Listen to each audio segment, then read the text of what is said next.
Bună ziua tuturor și bine ați venit în bucătăria lui Anca! Astăzi vreau să vă inspir să faceți cea mai delicioasă și frumoasă tartă de mango și cocos, pe care o vom decora cu un gănaj irezistibil de cocos. Sunt sigură că o să vă încânte și pe voi, așa că haideți să începem! Începem cu gănajul cu nucă de cocos. Ingredientele de care avem nevoie sunt frișcă lichidă de cocos, frișcă lichidă, masă de gelatină și mai multă frișcă lichidă și ciocolată albă. În primul rând, vă voi arăta cum să obțineți frișcă de cocos din lapte de cocos. Mai întâi răcim laptele de cocos la frigider peste noapte sau în congelator între 2 sau 3 ore. Odată răcit, fără să agităm, scoatem crema mai groasă de cocos care e la suprafață.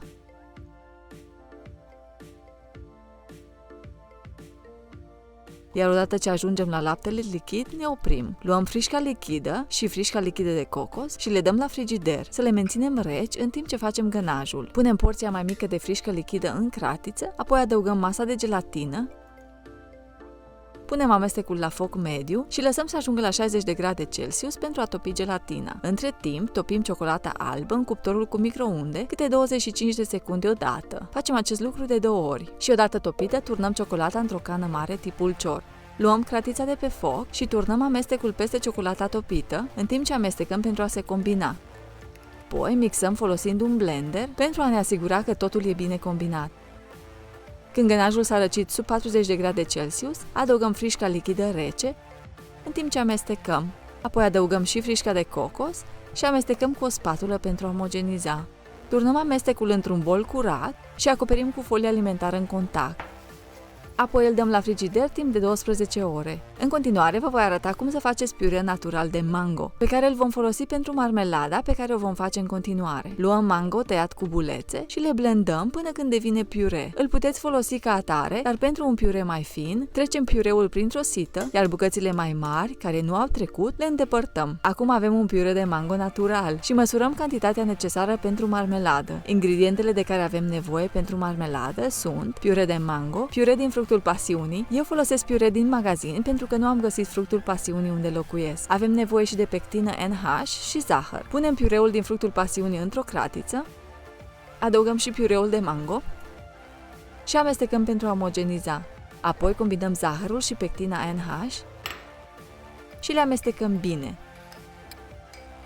Trecem la un tel pentru că se amestecă mai ușor pectina cu telul și punem cratița la foc mediu, iar când e între 35 și 40 de grade Celsius, începem să adăugăm pectina și zahărul treptat, amestecând continuu cu telul.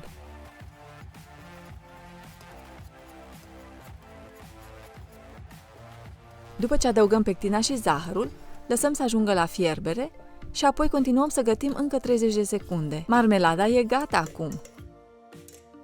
Turnăm marmelada într-un bol curat și o acoperim cu folie alimentară în contact și o dăm la frigider timp de 1 oră, în timp ce facem blatul de cocos. Dar mai întâi preîncălzim cuptorul la 160 de grade Celsius sau 320 de grade Fahrenheit. Ingredientele de care avem nevoie pentru blatul cu nucă de cocos sunt albușuri de ou, nucă de cocos, făină de migdale, făină, zahăr și zahăr pudră.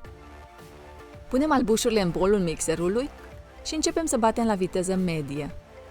Într-un alt bol, cernem făina și zahărul pudră. Apoi adăugăm făina de migdale și nuca de cocos mărunțită și amestecăm pentru a omogeniza. Și punem bolul deoparte, între timp facem bezeaua. Odată ce albușurile formează o spumă ușoară, începem să adăugăm zahărul treptat. Continuăm să mixăm la viteză medie până când crește în volum. Bezeaua noastră e gata. Bezeaua e acum stabilă, dar totuși moale. Când răsturnăm bolul cu capul în jos, nu cade nimic din bol. Acum adăugăm ingredientele uscate, toate deodată, și incorporăm ușor pentru a combina. Odată ce ingredientele uscate sunt bine incorporate, turnăm aluatul într-un inel de copt de 22 pe 22 de centimetri, pe care l-am așezat pe o tavă de copt și pe care am tapetat-o cu o foaie de silicon și hârtie de copt. Întindem aluatul într-un strat uniform, apoi dăm la cuptor timp de 15 minute sau până când se rumenește. Blatul cu nucă de cocos e gata. Verificăm dacă e bine copt, apăsând ușor. Dacă revine la forma inițială, e gata. Îl lăsăm să se răcească la temperatura camerei, apoi trecem un cuțit între inel și blat și îndepărtăm inelul. Apoi îndepărtăm crusta care s-a format la suprafață și răsturnăm blatul și îndepărtăm hârtia de copt încet. Tarta noastră va fi 15 cm în diametru, așa că tăiem blatul în cercuri de 11 cm în diametru. Acum ne putem pregăti să asamblăm tartele. Pentru a vedea cum se fac aceste delicioase coși sau cochilii de tartă, vă voi lăsa linkul în descrierea acestui video pentru canalul meu ASMR Anca's Kitchen, pentru că acolo voi posta videoclipul pentru cea mai bună rețetă de cochilii de tartă și de tartaletă, așa că nu uitați să verificați. Acum scoatem marmelada din frigider, marmelada s-a gelatinizat, așa că vrem să o amestecăm puțin, să fie mai cremoasă și o punem într-un poș de patiserie.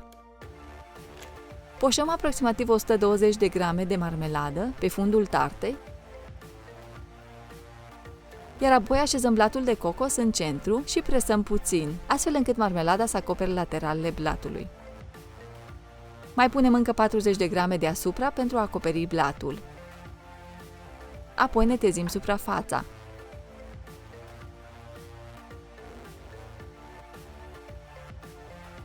Așezăm tartele într-un recipient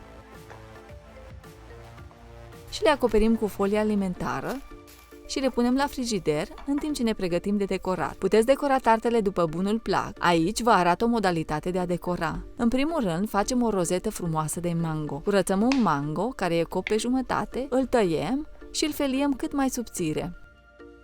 Apoi întindem puțin feliile și pornind de la un capăt le rulăm până când obținem dimensiunea dorită. Devine o rozetă frumoasă. În continuare, scoatem gănajul din frigider și îndepărtăm folia alimentară. Gănajul arată atât de delicios! Punem jumătate din gănaj în bolul mixerului, iar restul gănajului îl punem la frigider. Batem gănajul la viteză medie-mare până când devine stabil. Gănajul e acum gata. E neted, cremos, dar stabil. Punem jumătate din gănajul bătut într-un poș de patiserie, iar restul gănajului îl punem la frigider. Decorăm o singură tartă odată, pentru că altfel gănajul ar deveni prea lichid. Puteți folosi un dui Saint-Honoré sau putem tăia vârful poșului, apoi tăiem la un unghi de 45 de grade și obținem același efect. Punem puțin din gănajul bătut în centrul tartei, apoi așezăm rozeta de mango în centru și poșăm petale mici în jurul rozetei de mango până acoperim toată tarta. Această rețetă face 4 tarte, dar dacă intenționați să faceți doar una sau două odată, puteți umple tartele și chiar puteți să le decorați cu gănajul bătut și să le congelați într-un recipient hermetic, dar nu vă recomand să le decorați cu fructe proaspete atunci când aveți de plan să înghețați desertul, deoarece fructele nu vor arăta grozav după dezghețare. Terminăm decorul cu frunze proaspete de mentă sau busuioc în jurul rozetei și tartele noastre sunt gata!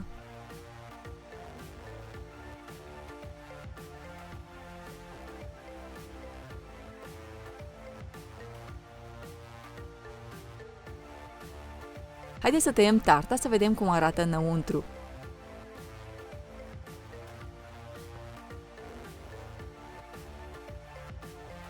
Arată atât de gustoasă! Sunt gata să o probez!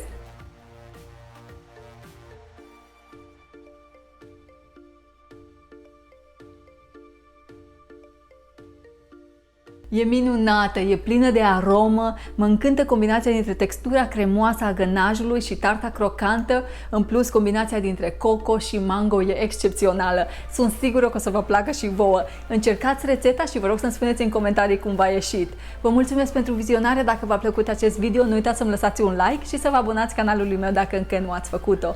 De asemenea puteți să-mi spuneți în comentarii și ce alte videouri v-ar plăcea să vedeți. Ne vedem în curând cu un nou video. La revedere!